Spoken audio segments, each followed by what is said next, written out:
The Book of Enoch Chapter 17. And they took and brought me to a place in which those who were there were like flaming fire, and when they wished, they appeared as men. And they brought me to the place of darkness, and to a mountain the point of whose summit reached to heaven. And I saw the places of the luminaries and the treasuries of the stars and of the thunder and in the uttermost depths, where were a fiery bow and arrows in their quiver, and a fiery sword and all the lightings. And they took me to the living waters, and to the fire of the west, which receives every setting of the sun. And I came to a river of fire in which the fire flows like water and discharges itself into the great sea towards the west. I saw the great rivers and came to the great river and to the great darkness, and went to the place where no flesh walks. I saw the mountains of the darkness of winter and the place whence all the waters of the deep flow. I saw the mouths of all the rivers of the earth and the mouth of the deep. The Book of Enoch is an ancient apocalyptic text attributed to Enoch, the seventh generation from Adam. Chapter 17 is part of the Book of the Watchers, chapters 1 to 36, which contains visions and revelations given to Enoch. This chapter sets the tone for Enoch's later revelations by presenting the spiritual realm as a place of profound mystery, divine judgment, and overwhelming power.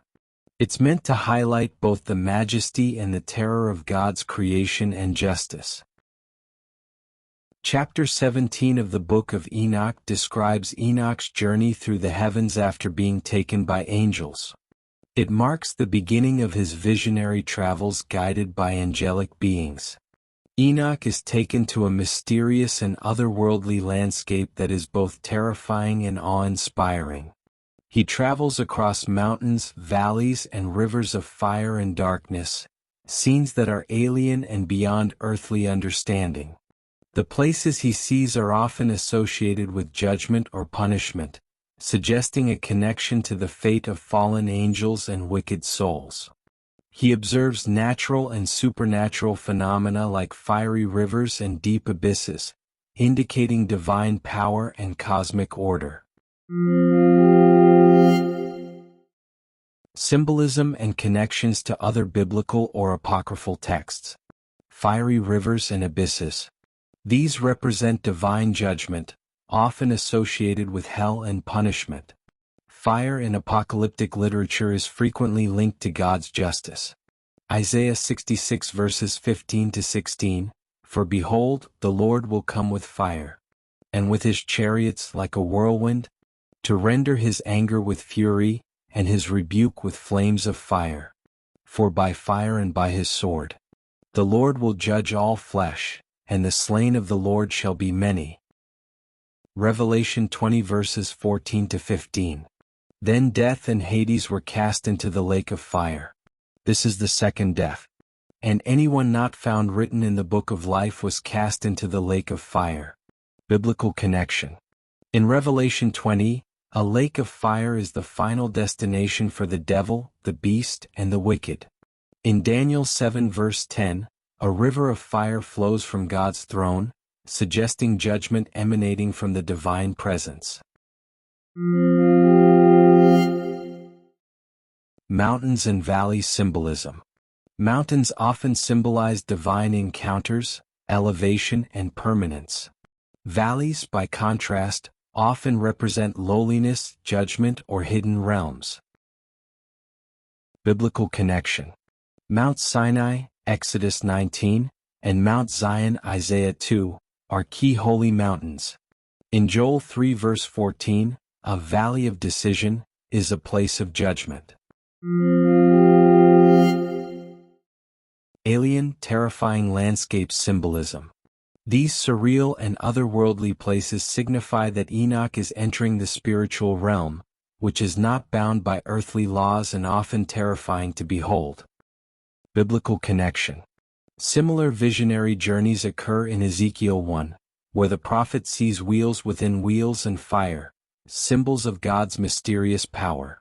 Paul speaks in 2 Corinthians 12 of being caught up to the third heaven, experiencing things too great for human words. Guiding angel symbolism. The angels serve as interpreters and guardians, helping Enoch understand the heavenly realms and divine purposes. Biblical connection. Angels often accompany prophets in scriptures like in the book of Zechariah and Revelation to explain visions. In the book of Enoch, these angels are also significant because the story deals heavily with fallen angels or watchers, and their judgment. Places of punishment symbolism. The terrifying regions Enoch visits may be holding places for the fallen angels or wicked spirits awaiting final judgment. Scriptural connection. Jude 1 verse 6 references angels, kept in eternal chains under darkness. And the angels who did not keep their proper domain, but left their own abode, he has reserved in everlasting chains under darkness for the judgment of the great day. 2 Peter 2 verse 4. For if God did not spare the angels who sinned, but cast them down to hell and delivered them into chains of darkness, to be reserved for judgment. Chapter 17 is not just a travelogue, it's a theological statement about divine justice, the structure of the cosmos and the consequences of sin, especially of heavenly beings who have rebelled. This chapter has a meaningful impact on believers today, especially those interested in spiritual insight, divine justice, and the unseen realm. Awakening a sense of the supernatural. Chapter 17 opens the door to a vast, unseen reality filled with spiritual beings, realms, and judgments. For believers today, this can deepen awareness of the spiritual world beyond what's visible. Challenge a purely material or rational view of life. Encourage reverence and humility before the mystery of God. We are not just living in a physical world, there is more happening behind the scenes. This is a message that resonates with Ephesians 6 verse 12. For we do not wrestle against flesh and blood, but against principalities, against powers, against the rulers of the darkness of this age, against spiritual hosts of wickedness in the heavenly places. Reinforcing God's justice.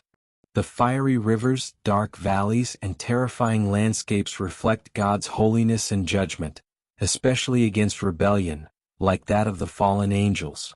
For modern believers, this can serve as a sobering reminder that God is not just loving but also just.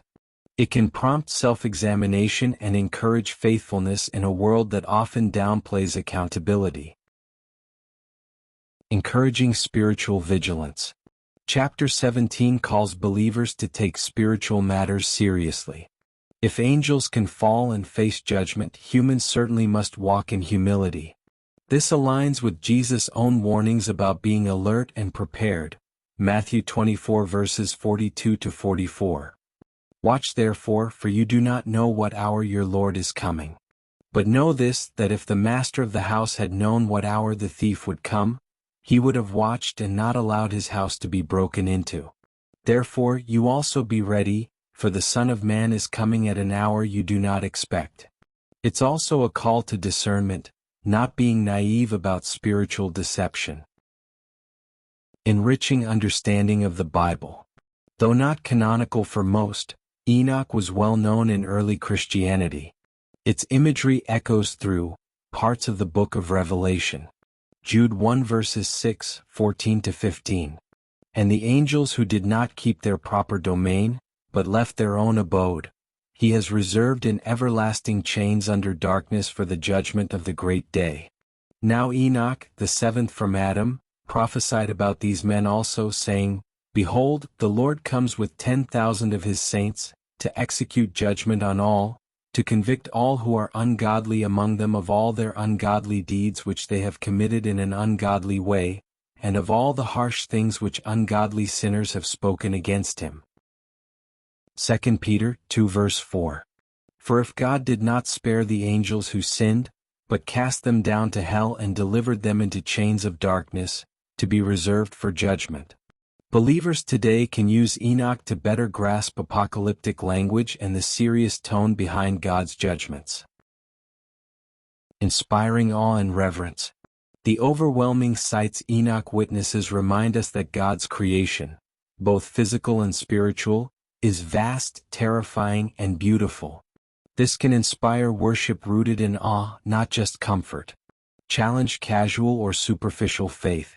Encourage a deeper longing for God's presence and understanding of His ways. In summary, Chapter 17 isn't just a weird vision, it's a wake-up call. It urges today's believers to live spiritually awake, honor God's justice, prepare for eternal realities, and cultivate awe for the divine mysteries that surround us.